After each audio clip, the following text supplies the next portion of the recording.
Hello! Welcome to another episode of Tourin Book Club. And I am your host, Saruman, aka Josh. On today, what is the 16th of August, 2015. And as we have been for many months now, we are discussing the Silmarillion. We are now well past the halfway point. We are up to, what is the chapter number? Chapter 21 of Túrin Turambar. And we went over the first half of this chapter last week and ended on a little bit of a cliffhanger, not as bad as the Baron and Luthien chapter. But this is, as we've discussed before, the most tragic and heartbreaking story that I think Tolkien has ever written. And we're going to be getting into all of that stuff as it unfolds in the second half of this chapter. And I Stole the One Ring Temple is saying, my brother's dog is here too. Hello, dog! Hello, Temple's brother's dog. It's good to see lots of folks in the chat today. So yeah, there's a lot to get through, and so I figured we'll dispense with the pleasantries and get right into it. So let us begin with the second half of the story of Túrin Turambar. Let me just tweak the chat here a little bit. There we go. Temple is saying he's weird. He's either constantly barking or he's quiet and curled up somewhere like a cat. I hope he's in the second mood there today, Temple. So let us begin with where we left off with Túrin. We ended last week with Túrin basically accidentally killing his best friend Beleg, and he was completely distraught by this, and it took the help of another refugee elf named Gwyndor to help him get out of it. And with that, he also received Beleg's black sword, Anglachel, and will be taking it with him. And Gwyndor has taken the store of Lembas that Beleg had as they begin the next leg of their journey to the kingdom of Nargothrond. And that's where we left off last week. So Túrin is not really in the best of moods. He is, however, not catatonic anymore. And Gwyndor used to be a prince of Nargothrond, so he wants to bring Túrin there with him so that they can recover and establish a new life for themselves. And so on their way to where is the thingy? There's the thingy. Yeah. So on their way, Gwyndor has been recovering his strength, so he's not quite the wretch that we saw last week. He's been active. He's been building himself up again. He's been recovering with the use of Lembas. So he'll never quite reach the same strength that he was at before he was captured by Morgoth, but at least he's no longer this thin, frightened waif. And so everybody in the chat is talking about dogs now. So, excuse me. So Gwyndor and Túrin make their way to Nargothrond, where they are almost immediately captured and taken in as prisoners because nobody in Nargothrond knows who Túrin is, and Gwyndor is practically unrecognizable.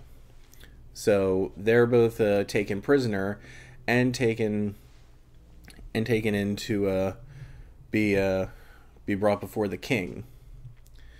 And it's while they're being brought in that Gwyndor is recognized by one person, and her name is Finduilas. And she is, I'm going to have to go back to the book to find out her relationship.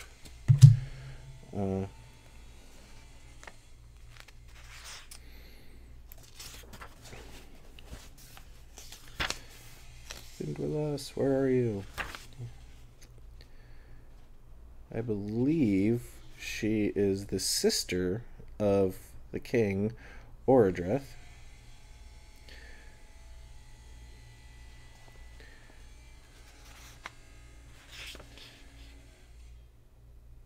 Oh no, she's his daughter. She's Orodreth's daughter. And she and Gwyndor have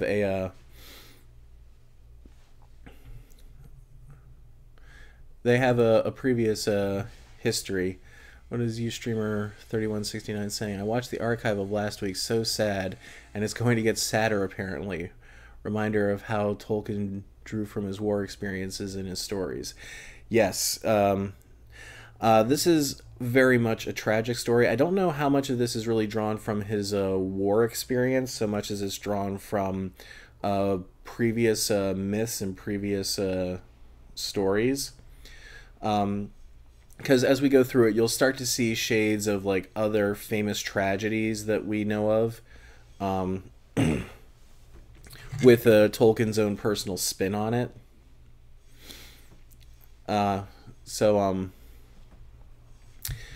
But for now, where we are now is Gwyndor is recognized by the princess Finduilas, who is the daughter of King Orodreth.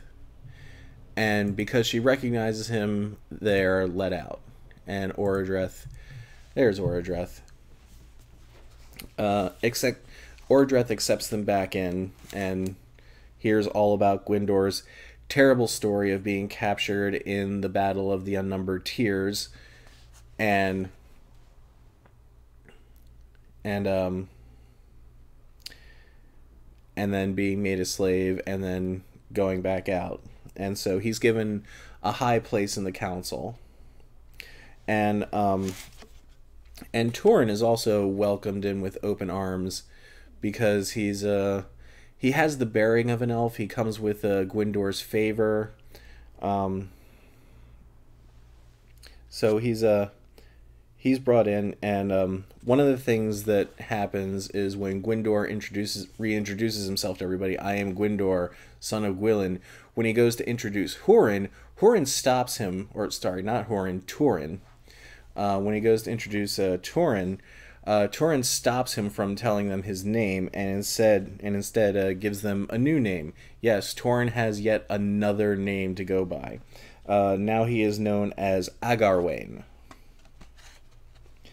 And since he has the bearing of an elf, he's brought into the fold, and he becomes a soldier.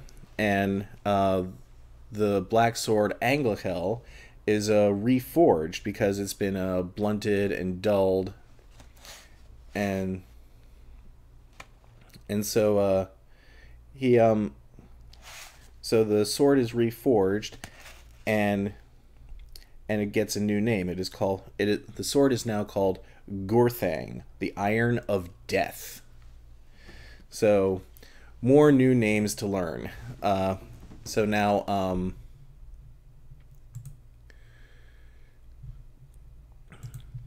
So now Túrin is now known as Agarwain, and the sword is now known as Gurthang. And to make things even weirder, Túrin then becomes, like, I kind of like to call him like the Batman of Middle-earth, because he goes and arms himself up. He becomes a soldier in Orodreth's army. And one of the things he does is he puts on a special dwarven mask to make himself look scary, to the orcs because they want to go and clear out all of the orcs that have been surrounding Nargothrond and the surrounding areas.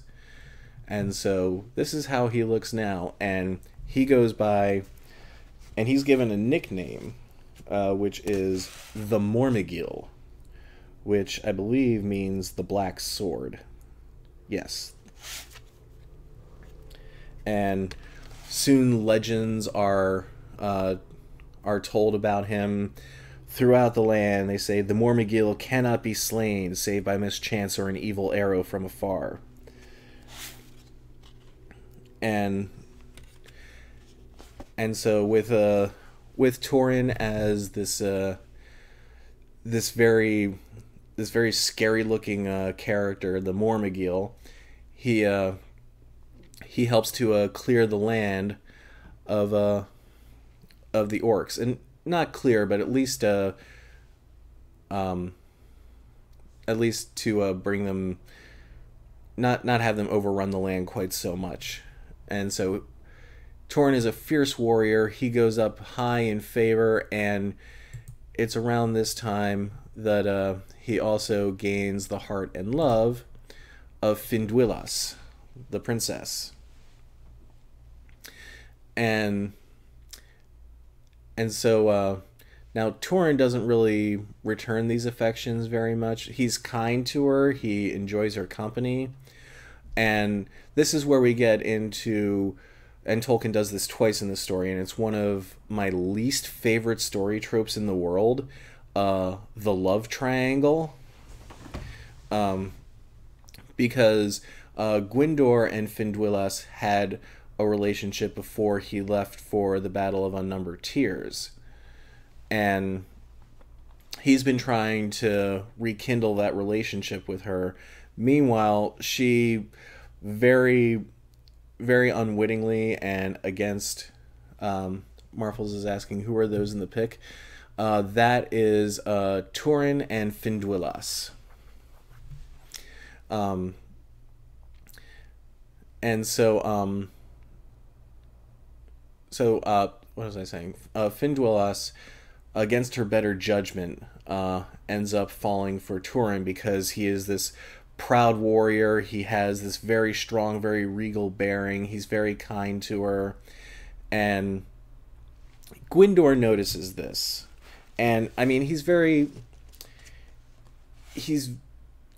even-handed about it. But he does take Finduilas aside and tells her, listen, you need to be careful with Agarwain, as he's being known now.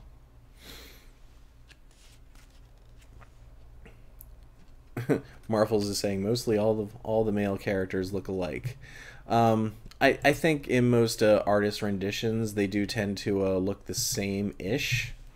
But to be fair, there are lots of characters, and it's difficult to make all of them very distinct. So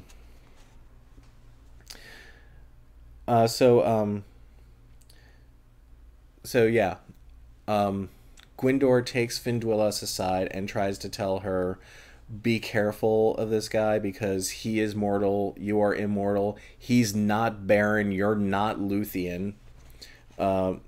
The idea that you could have the same fate as them is very unlikely. But then he also reveals to her his true name. And he says to him, though he be indeed Agarwain, son of Umarth, his right name is Túrin, son of Húrin, whom Morgoth holds in Angband, and whose kin he has cursed. Doubt not the power of Morgoth Bauglir, is it not written in me? Because Gwyndor is still very much beaten down by Morgoth. Like I said, he never really regains his full strength. So he's not taken as seriously, but everybody respects him for what he went through.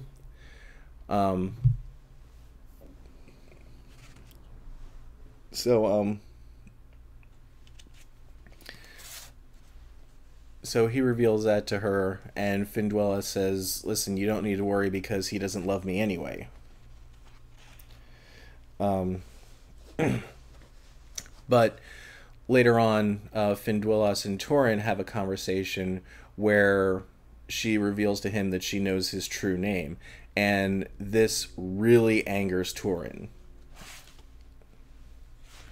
And he goes to Gwyndor and admonishes him for telling her his true name. And he says, "In love I hold you for rescue and safekeeping, but now you have done ill to me, friend, to betray my right name and call my doom upon me, from which I would lie hid." And then Gwyndor answers very plainly, "The doom lies in yourself, not in your name."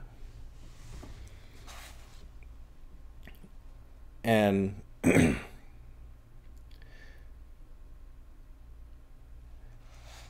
and so then it comes out that the Mormugil is actually Túrin's son of Húrin, and he's given great honor among the kingdom of Nargothrond because everybody knows very well the stories of him fighting the orcs before with Beleg. And so now we're going to switch perspectives a little bit and go back to the region of Dorloman with Túrin's mother, Morwen. And she's been living in Dorloman under the cruel reign of the Easterlings for quite a while. And she's been raising... And with her, she's been raising her daughter, Túrin's sister, Nienor. And now Túrin and Nienor have never actually met, and this is important to know. They never actually met because when Túrin left Dorloman and went to Doriath, Morwen was still pregnant with Nienor. So the two of Túrin and Nienor have never met face to face. And it's around this time, now that the Mormugil has come and taken out so many of the orcs that lie between Dorloman and Doriath, that Morwen decides that now is a good time to finally leave Dorloman and go to Doriath and reunite her family. And so she and Nienor leave Dorloman and head over to Doriath, where they meet Thingol. But when they get to Doriath and talk and speak with Thingol, they learn that Túrin is not there anymore.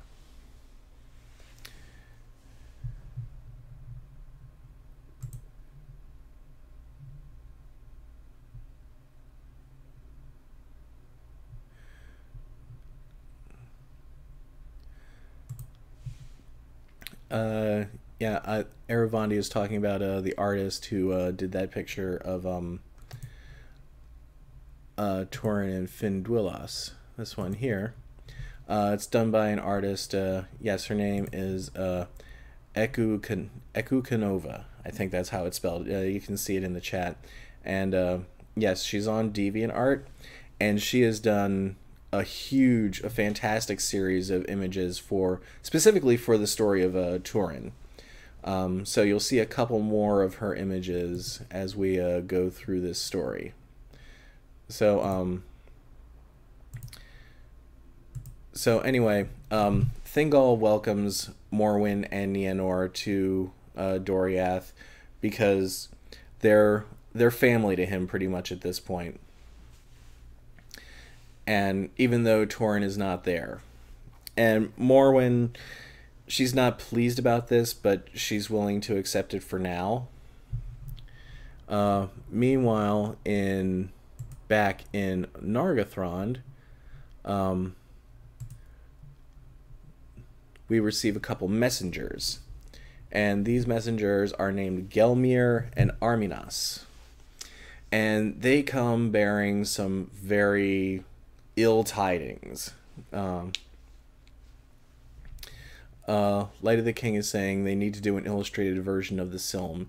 There actually is a somewhat illustrated version with illustrations by Ted Nasmith that was done, yeah, probably about 10 years ago, give or take. It's really good. His artwork is really good.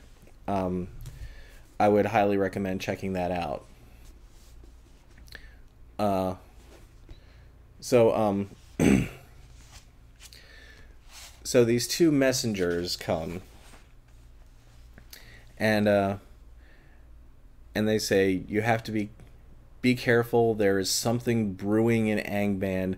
There is a big force that's about to come out, and we no longer have the strength of Ulmo to protect us. And so whatever is going to come out of Angband is going to overrun the territory. So what you need to do is you need to pull everybody into the halls of Nargothrond, bar the doors, and just hide out here. And Túrin takes issue with this strategy and says, no, we should run out and meet them and face them. And he's very persuasive. He's very passionate about it, and he's able to convince Orodreth to gather an army and go out and meet this whatever that is going to be coming out of Angband. And since this is a tragic tale, you can sort of guess how it goes. It does not go well, because what we have is an incredibly large orc legion led by none other than Glaurung the dragon, the father of dragons, the original one. Now, I know this image in particular shows him with wings, and I think it's fairly established that Glaurung doesn't have wings, but this is just such a cool image, I couldn't resist putting it up here. So Glaurung leads orcs to the halls of Nargothrond, which are mostly emptied out because the armies are out in the fields taking out the orcs, and there are too many orcs, so they're all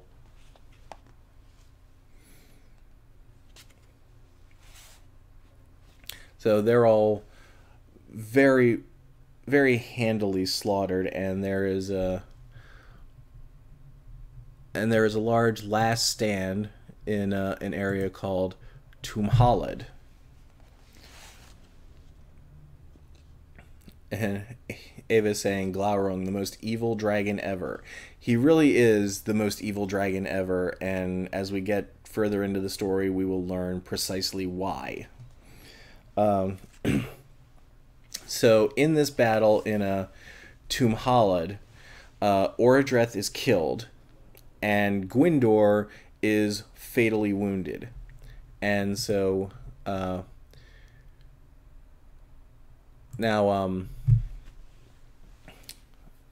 Túrin is able to rescue Gwyndor and take him away from the battle, but Gwyndor is pretty much he's pretty much toast. But he gives Túrin one last message before he dies. He basically tells him, if you want to make up for all of this horror that you have brought on us, then you have to go back to Nargothrond and you have to save Finduilas. And so, forsaking the battle, because pretty much the field is lost at this point, Túrin leaves the battle. Gwyndor has died. Túrin leaves the battle and heads back to Nargothrond, where he comes face to face with... Where is it? Here. Where he comes face to face with Glaurung the dragon. And Túrin, being Túrin, he's ready to fight him. He's ready to pound on him. But Glaurung fights in a very different sort of way. And instead, he speaks to him and uses this very entrancing voice and this entrancing gaze from his eyes to sort of stop Túrin and plant some bad messages in his head.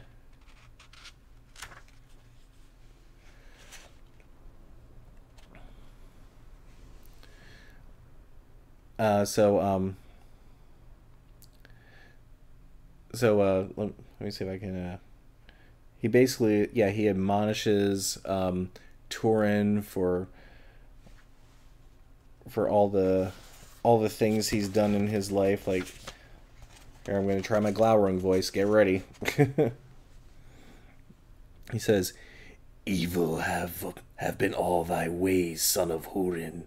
Thankless fosterling, outlaw, slayer of thy friend, thief of love, usurper of Nargothrond, captain foolhardy, and deserter of thy kin." And it's there that Glaurung tells him a very powerful lie. He tells him that Morwen and Nienor are still in Dorloman, and they have basically been made slaves. And he says, I'm going to give you this gift. I'm going to let you go so that you can go to Dorloman and you can rescue your mother and your sister.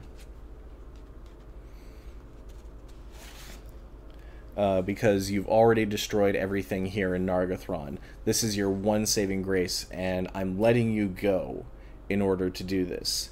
Now, one of the things Glaurung, of course, is not telling him is that Morwen and Nienor are no longer in Dorloman. They're safe in Doriath. And Túrin is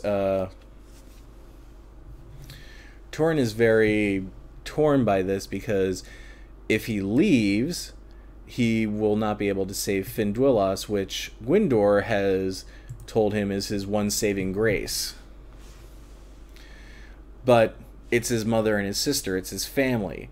And so Túrin ultimately leaves and heads up north to Dorloman to rescue Morwen and Nienor.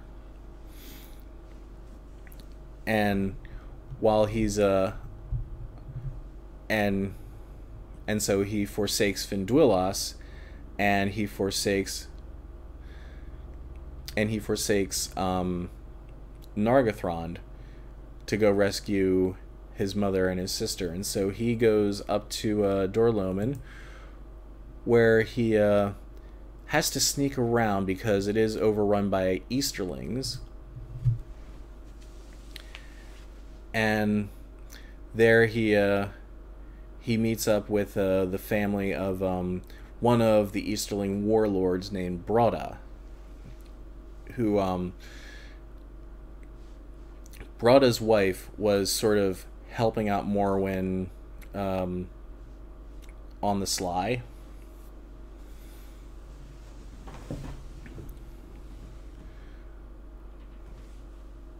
And I stole the One Ring is saying there should be a sign: never trust a dragon. Well, a part of it is not that he was like accepting what Glaurung was saying as truth. It was also that he was sort of brainwashed by him. He sort of had a spell put on him. So he goes up to Dorloman and learns that in fact Morwen and Nienor are gone, and they've actually gone to Doriath, and they're actually safe. Aravandi's asking, wasn't Broda's wife related to Morwen? I think she was related to her maybe by like marriage or very distantly. She was helping her out. And I think that was something that is explained more in the Children of Húrin. But ultimately, when Túrin learns that he's basically gone all this way up to Dor-lómin and wiped out and basically left Nargothrond to the whims of the dragon. He's incensed by this and rages out and kills Brada and a whole bunch of Easterlings, and has to be sort of snuck out by a bunch of people who are still loyal to his family. And it's from there he after he leaves Dor-lómin, he has another crisis. He has another decision to make. Eravandi saying, yeah, I read Children of Húrin first. I have trouble remembering which parts were in the Silmarillion and which weren't. Yeah, and like I'm having the same trouble too because I'm reading Children of Húrin right now, so there are many details in there that aren't in this version in the Silmarillion. For instance, Brada's wife and her relationship to Morwen isn't mentioned at all in the Silmarillion, and I believe it is mentioned in the Children of Húrin, but off the top of my head I can't remember what it is. I believe like she's like a distant, I believe she's like a cousin by marriage or something. I could be totally wrong about that. But anyway,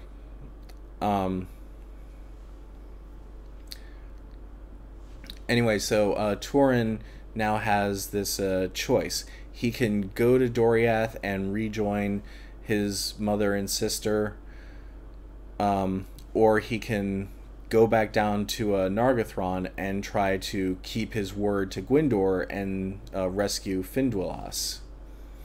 And ultimately he decides, I'm going to go down and I'm going to rescue Finduilas, and because as long as Morwen and Nienor are in Doriath, they're safe. They're fine. He doesn't need to worry about them. So he decides that he's going to go back down to Nargothrond to find Finduilas and rescue her from the dragon. And it's there that he goes into the forest of Brethil, which was overrun by orcs. It used to be the home of another house of men, the house of the Lady Haleth. And they're woodsmen. They're very salt of the earth people. But they were attacked and scattered by the orcs, so there's really just a small group of them left.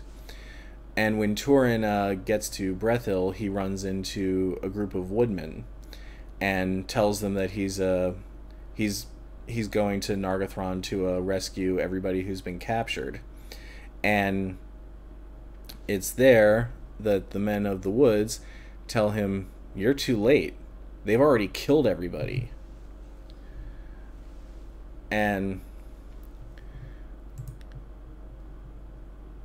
And so he and then he realizes he has failed and Finduilas is actually dead.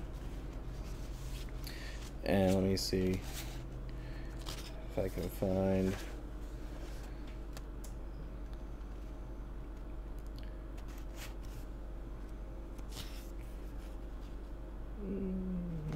where are we?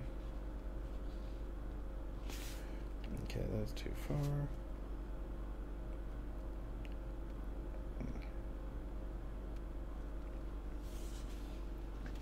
Okay. Then Dorlos, the leader of those woodmen, told the grievous tidings of her death. For the men of Brethil had waylaid at the crossings of Teglin the orc host that led the captives of Nargothrond, hoping to rescue them. But the orcs had at once cruelly slain their prisoners, and Finduilas they pinned to a tree with a spear. So she died, saying at the last, "Tell the Mormagil that Finduilas is here."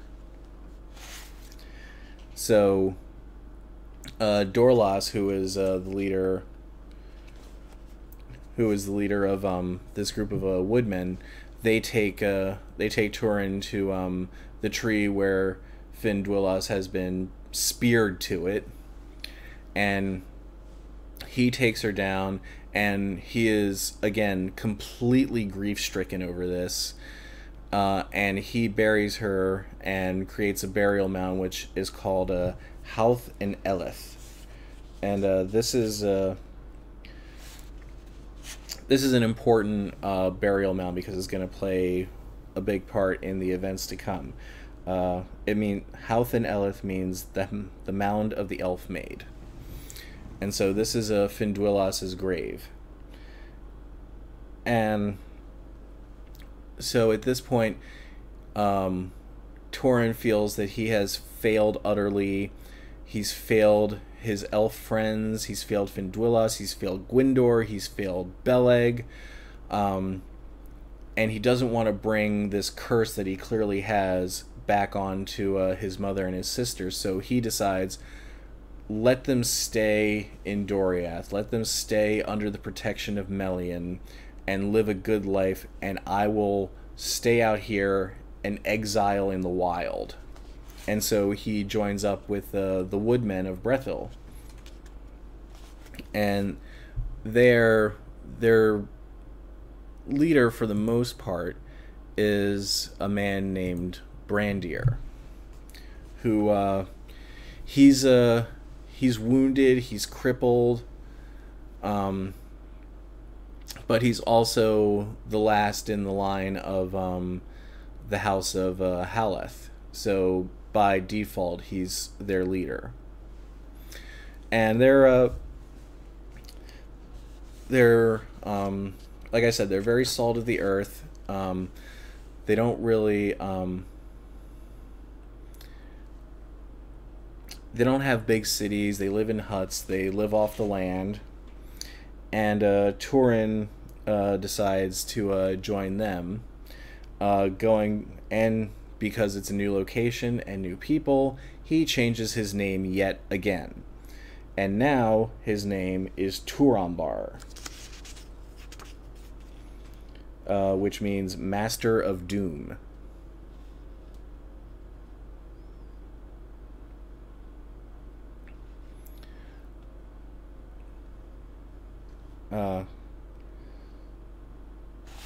So it's here.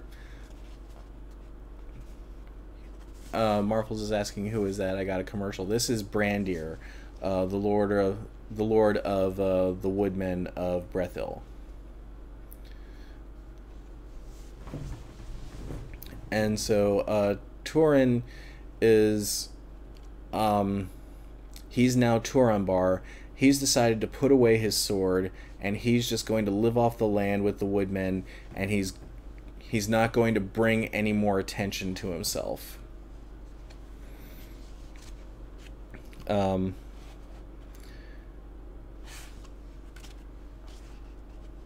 then that's when we go back to Morwen.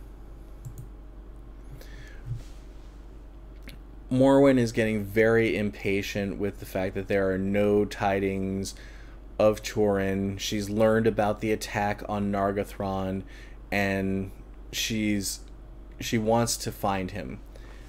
And so,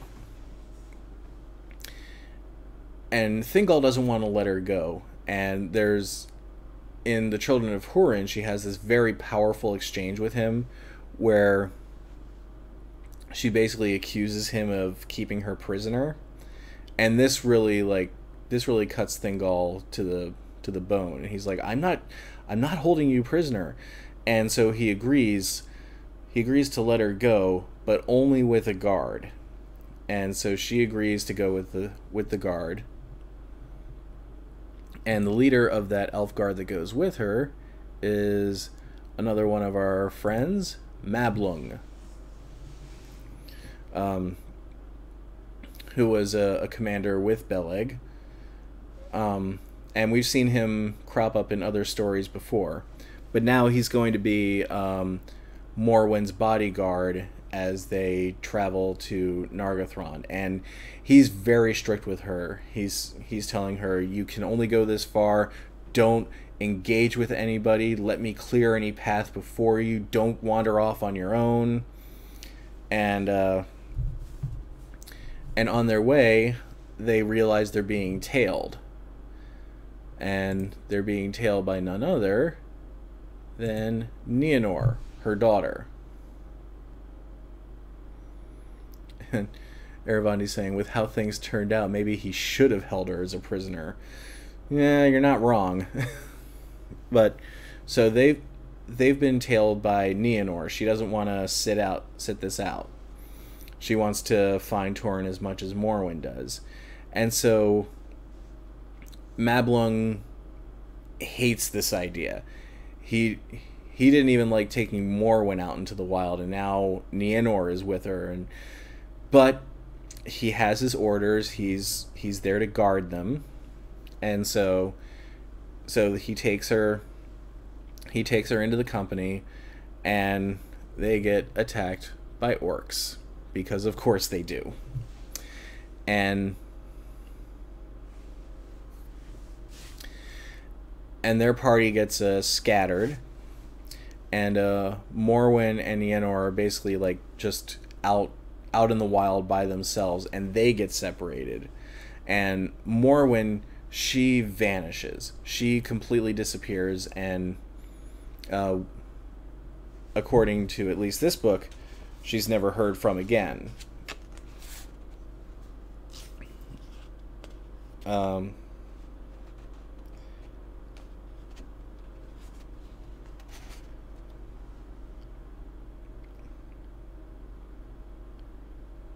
And so, Mablung went forth and sought long in vain for tidings of Morwen and Nienor.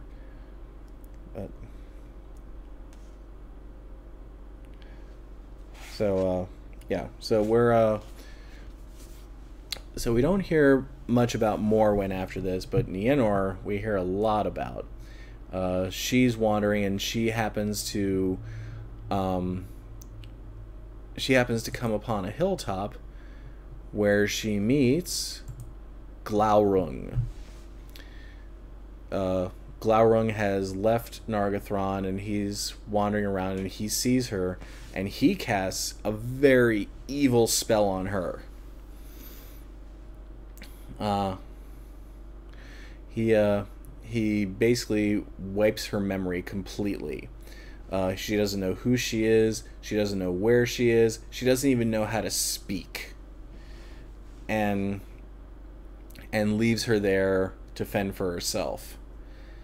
And eventually, Mablung finds her and tries to take her back to Doriath, but he can tell that there is something really wrong with her. She's not speaking. She seems befuddled by everything that's going on with her, everything that's going around. So he's basically just trying to lead her back to Doriath, but they are set upon by orcs yet again. And this time, and once Nienor sees this, she panics and runs, and she's completely terrified. She runs off into the wild, tears off all of her clothes, and Mablung loses her again. And it's here that she ends up finally resting on the Howth in Elith, the mound of the elf maid, Finduelas's grave. And it's here Aravandi's saying, I really felt sorry for poor Mablung. He tried to help, and things just kept going wrong. It's true. Like, Mablung really worked hard to keep Morwen and Nienor safe, and in the end, he wasn't able to do it for either one of them. So he considers himself a failure, and so he's going to dedicate the rest of his life to finding them. And so, Nienor finally collapses on Finduelas's grave, and it's there that Túrin finds her. Now, he doesn't know who she is. Her memory's been wiped. She doesn't know who he is. But he brings her to Brethil, and she's nursed back to health, and she begins to learn how to speak again. And Túrin now gives her a name because he doesn't know who she is. He calls her Niniel, which means the weeping maid, I believe. I think.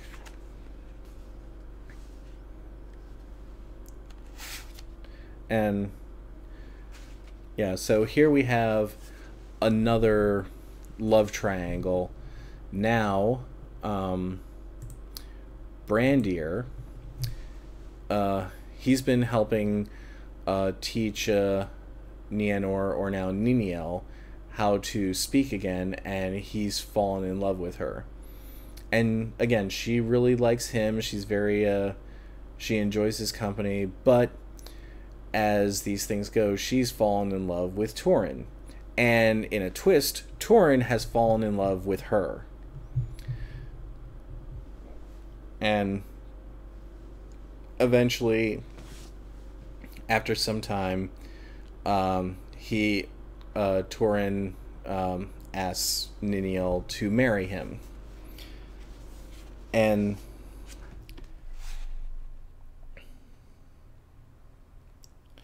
they do get married.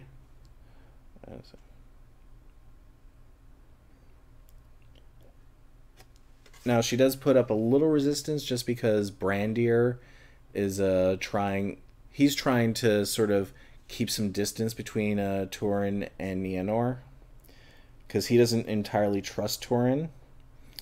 But eventually, in the end,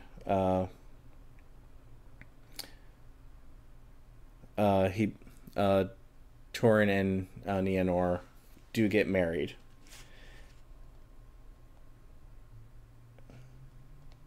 And they're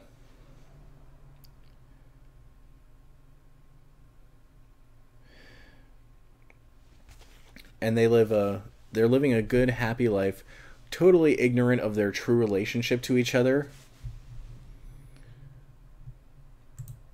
What is going? We got a big one here. Everybody's saying, I thought it was interesting how when Túrin and Nienor found each other, Tolkien pretty much stopped using their normal names. Like, he wanted the audience to forget that they were brother and sister, just like they had forgotten. That's true. Like, he definitely uses their new given names rather than their true names. He definitely calls Nienor Niniel a lot of the time. I think he refers to Túrin as Túrin a bit more. But yeah, we definitely come to know her as Niniel. And so after some time, the orcs start coming back, and Túrin takes up the black sword again and goes off to fight them. And this time Glaurung is starting to come out. And at this point we should also mention that Nienor, or Niniel, is now pregnant. And Túrin takes up his sword in order to protect Brethil. So he goes out to fight Glaurung one last time, and Brandir won't go with him because he feels that this is wrong. He's also he's not a warrior in any way. He's crippled. He's very timid of spirit. Yeah, let's bring that back up again.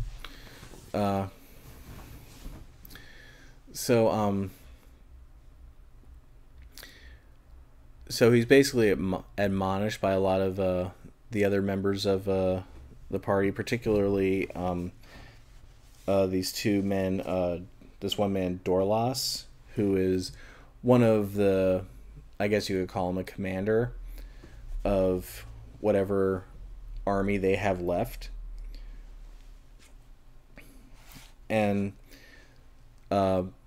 Túrin finally decides he's going to join them, and he's going to confront Glaurung and take him out once and for all. And so there's a lot of tracking. There's a lot of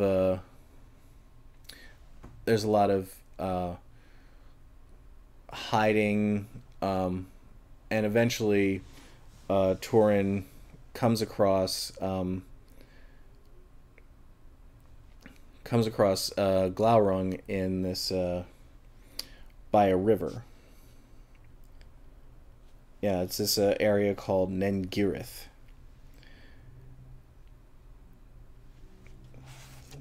And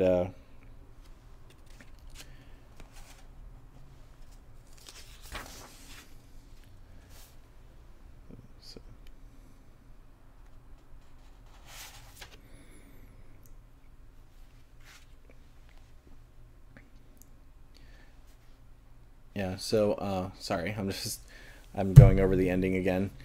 Túrin has gone out with Dorlos and another man named Hunthor, who has taken up the leadership of the House of Haleth, because after Túrin and everybody leaves, or after Túrin decides to go fight the dragon, Brandir is he's just completely admonished by the people for being a coward. And so Brandir says to them, okay, well, you know what? I wash my hands of all of you. I am no longer your leader. I am no longer heir to the House of Haleth. Screw all y'all. And then he leaves. Yeah.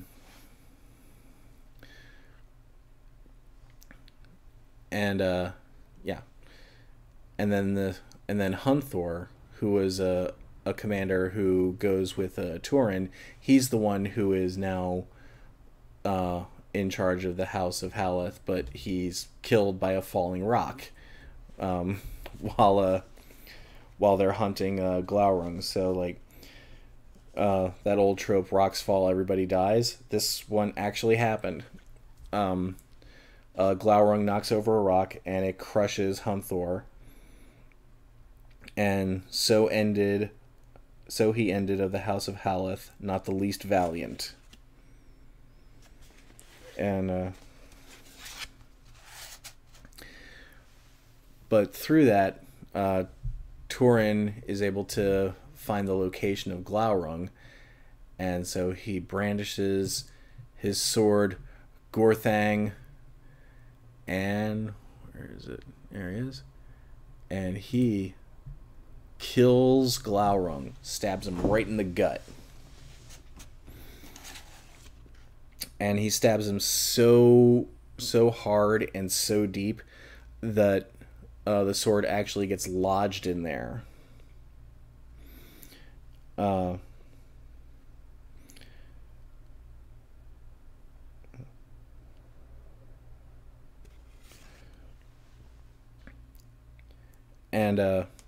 And so as he's stabbing him, also some of Glaurung's blood falls onto his hand, and dragon blood is poisonous, and so it knocks Túrin out, puts him into like a coma pretty much. Now, while all of this is happening, Nienor has decided she can't stay idly by, and so she runs out to here she is. She runs out to find Túrin, and in doing so, she does eventually find him next to the dead dragon. Where is it? Here it is. Here we go. Yeah, she finds him next to the dead dragon, or I should say dying dragon. He's not quite dead. And she sees that he's wounded, and so she tries to mend his wounds, but she thinks he's dead. And it's at this point that Glaurung wakes up and looks at her and sees what's happened, sees that she and Túrin have actually married and that she's with child.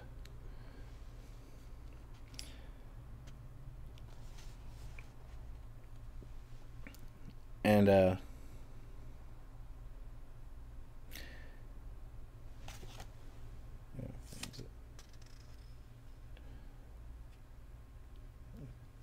yeah, here's what he says. He says, "Hail, Nienor, daughter of Húrin. We meet again ere the end. I give thee joy that thou hast found thy brother at last, and now thou shalt know him, a stabber in the dark, treacherous to foes, faithless to friends, and a curse unto his kin, Túrin, son of Húrin. But the worst of all his deeds thou shalt feel in thyself." And there Glaurung dies, and with his death, the spell that he had put on her so long ago lifts, and she remembers everything. She remembers who she is, she remembers her entire life, and realizes what has happened, that she has married her brother. And she's so despondent from this that she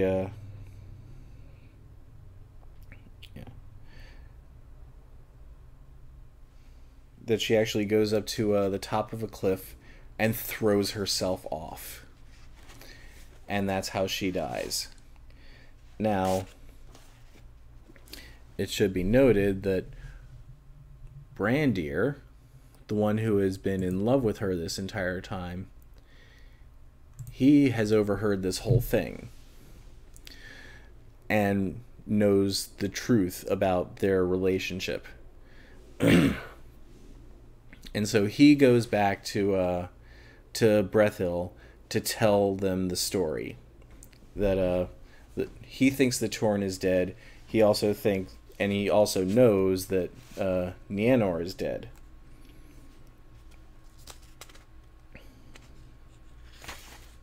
And so, and he begins by telling them, Niniel is gone forever. The dragon is dead, and Turambar is dead, and those tidings are good. And this angers everybody because they're like, why is this good news if Turambar and Niniel are both dead? And so he proceeds to tell them the whole story of what he had learned, that they were actually brother and sister, and that they were the children of Húrin, who is one of the cursed prisoners of Morgoth. But it's here that we see that Túrin is in fact not dead, and he's actually recovered from his wounds, and he's returned to Brethil.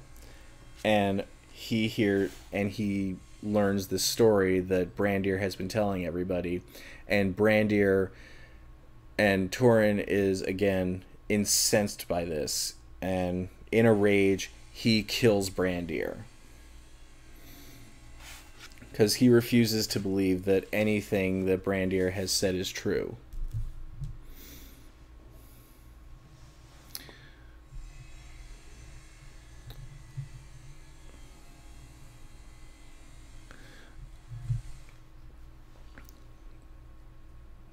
So yeah, Túrin kills Brandir and then runs off back to Finduilas's grave.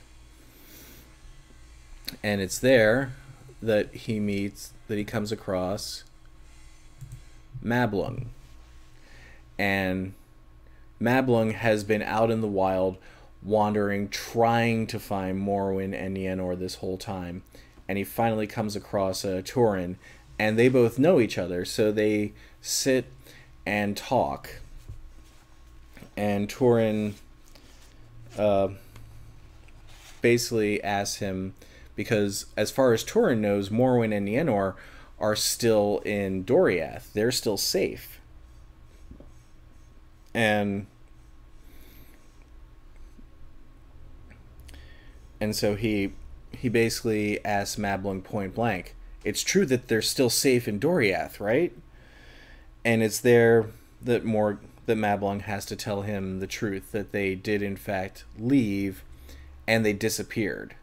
And he has no idea where either of them are. And that's when Túrin realizes that what Brandir was saying was true, that Niniel was in fact his sister Nienor.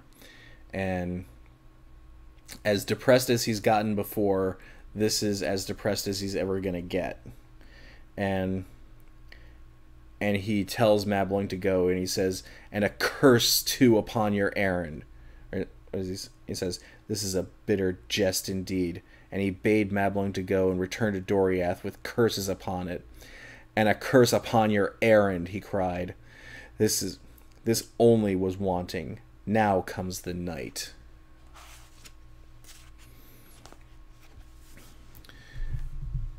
And so he sends Mablung back on his way, and he wanders off back to the spot where he killed Glaurung.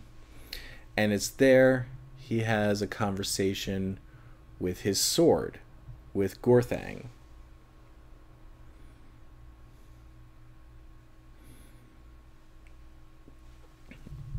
And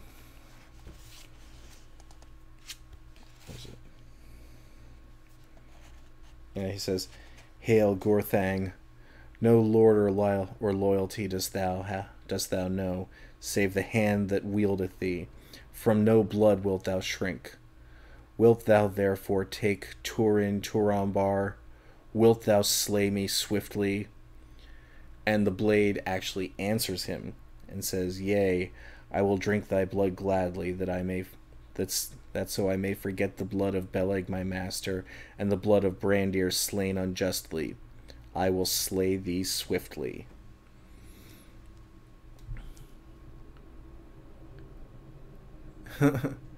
Everybody says, when the sword starts talking, you know it's bad. Yes.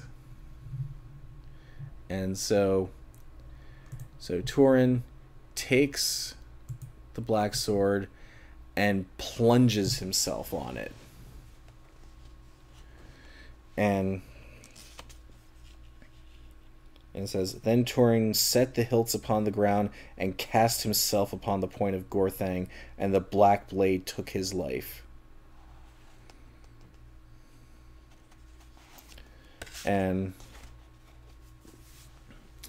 that's the end of Túrin's life. That's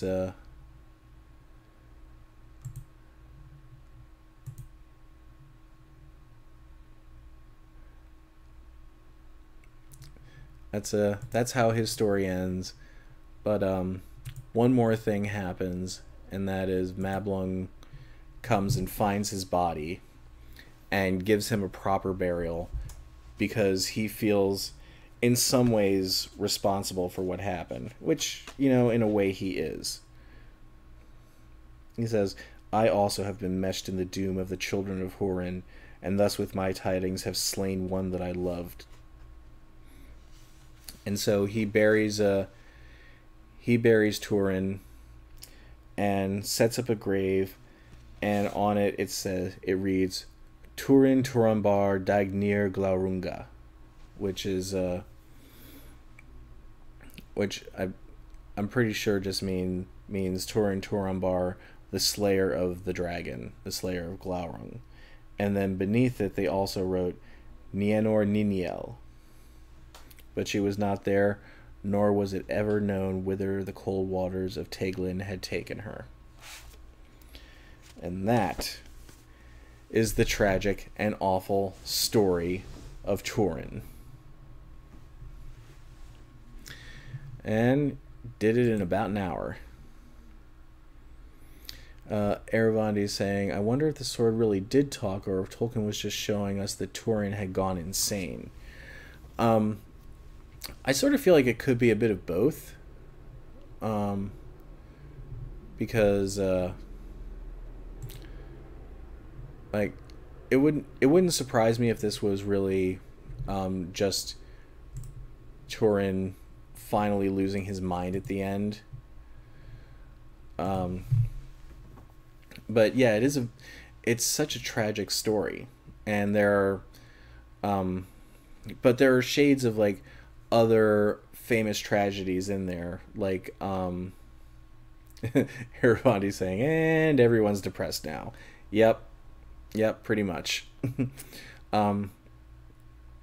Now, one of the things that we know helped inspire this story was a part of the Finnish epic, the Kalevala, which is going to be coming out, or at least this part of it will be coming out in October.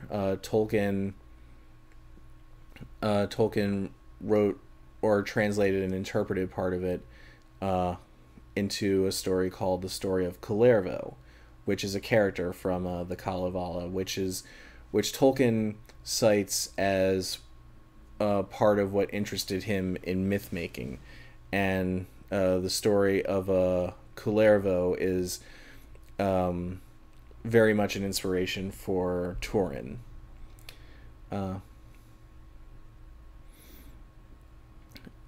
And so I think Marfels asked at one point, is this Tolkien's most tragic story? Yes. This is the story that has the most personal tragedy in it. There are still large battles to happen, and there's still lots of death also. But this is very much a story about personal tragedy.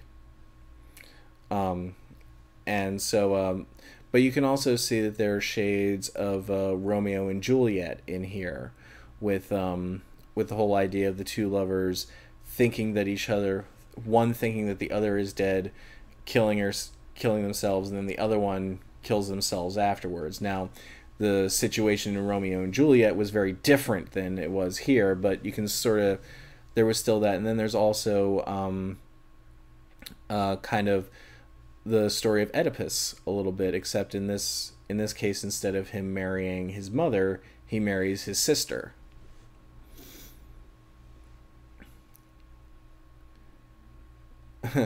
I Stole the One Ring is saying, I would like to go back to the beginning of the story where love was found in the forest.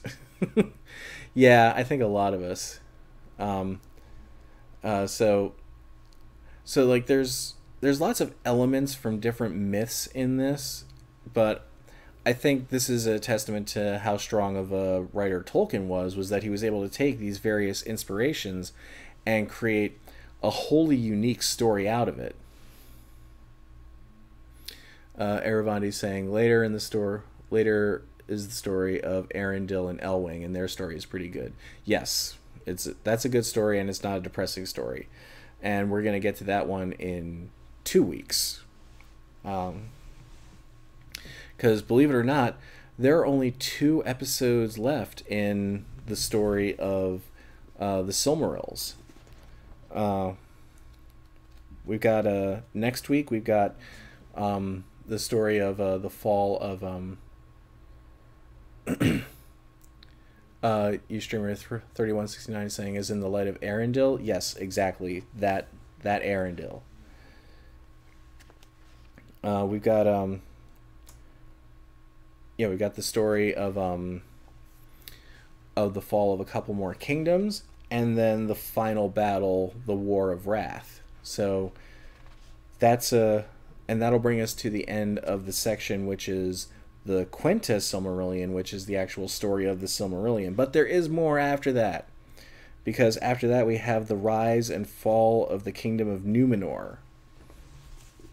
And then after that, we have the creation of the Rings of Power. So there's still more to this, even after we finish the Silmarillion story proper. So yeah, the story of Túrin Turambar is far and away the most tragic of anything Tolkien wrote. And no, wrong. There we go.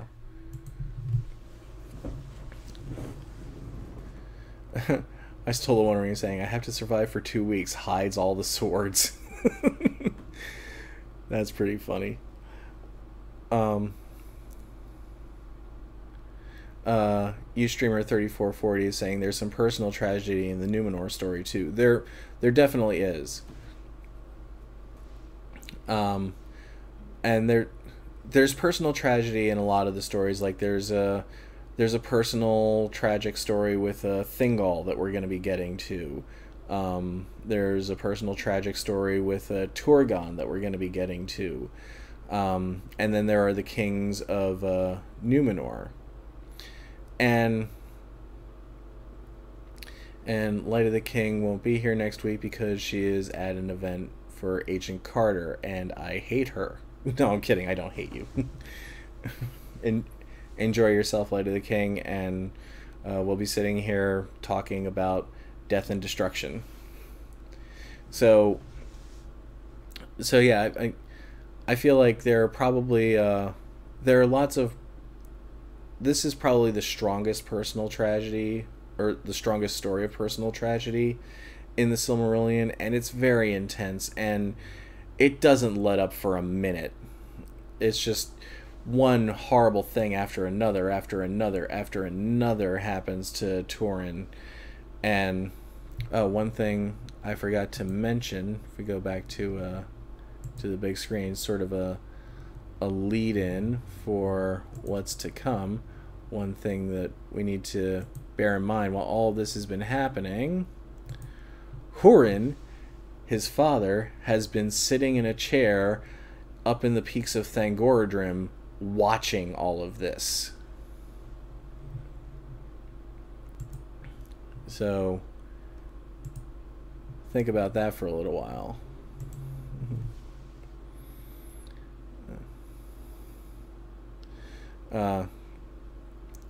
Because we are going to have the end of Húrin's story as well coming up. So now everybody's talking about Agent Carter. Ava says, I have a huge girl crush on Agent Carter, and I have a huge guy crush on Agent Carter. So hey. So but I don't want to talk too much about Agent Carter. I don't want to get distracted. So yeah, this is a really tragic story, and I'm not going to say that it lets up completely moving forward, but I don't think we reach anything that achieves this level of horribleness from here to the end. Although I will say that the very end of the very last chapter did make me cry for very different reasons, but we'll get to that when we get to that. Right now, as we keep pace with everything, we'll reach our final episode of the Silmarillion on September 27th. So we've got about a month and a half left of this. But we do have one episode. We have 2 episodes left of the Quenta Silmarillion, and the next 2 episodes are going to be all about big battles and big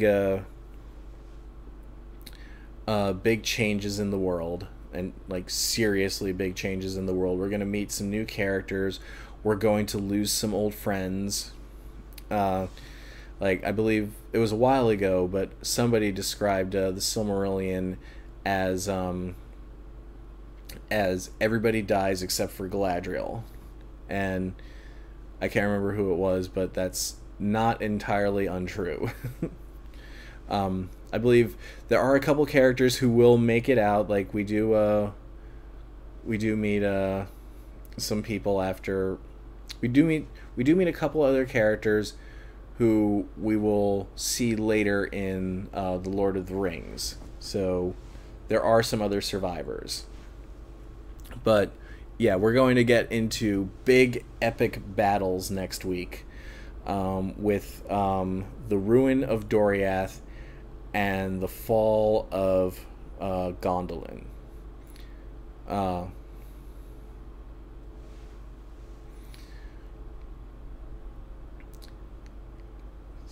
And Ustreamer3440 is pointing out some of the characters who we've met or will meet, who we'll see in The Lord of the Rings. And yes, it's okay.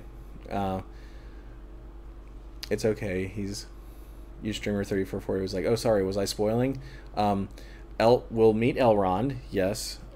We've met Glorfindel before briefly in the Battle of Unnumbered Tears, and I don't think I mentioned him by name, but he was one of the commanders of Turgon's army.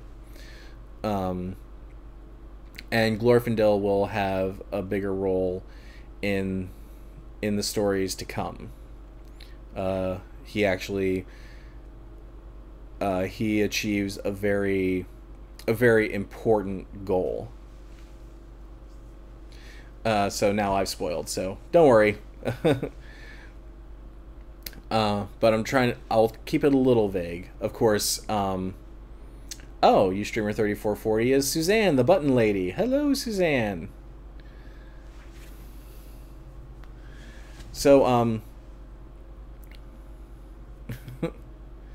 So, yeah, next week, I mean, the chapter names themselves are pretty much spoilers. The Ruin of Doriath and the Fall of Gondolin. So you can kind of guess what's going to happen in those two chapters. But they're still pretty epic stories, and yeah, we're going to lose some characters who are near and dear to our hearts. And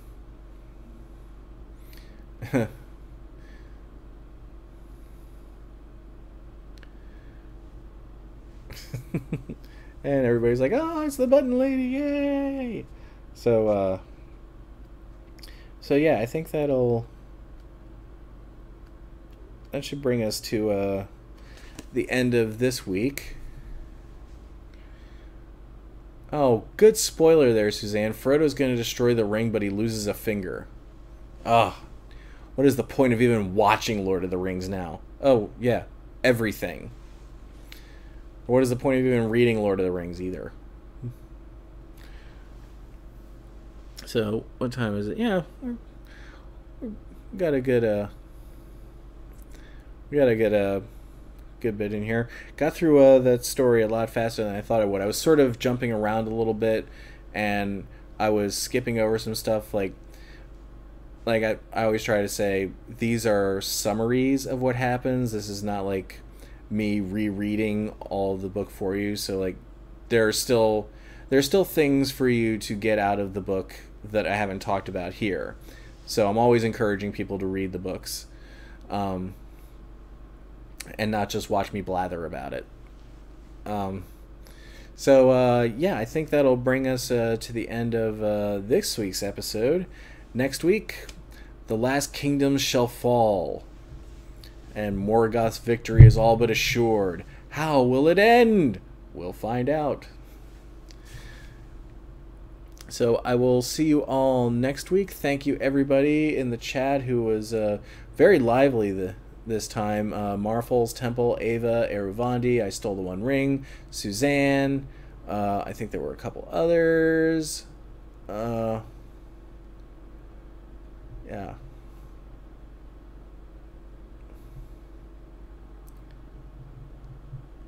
So I will see you all next week.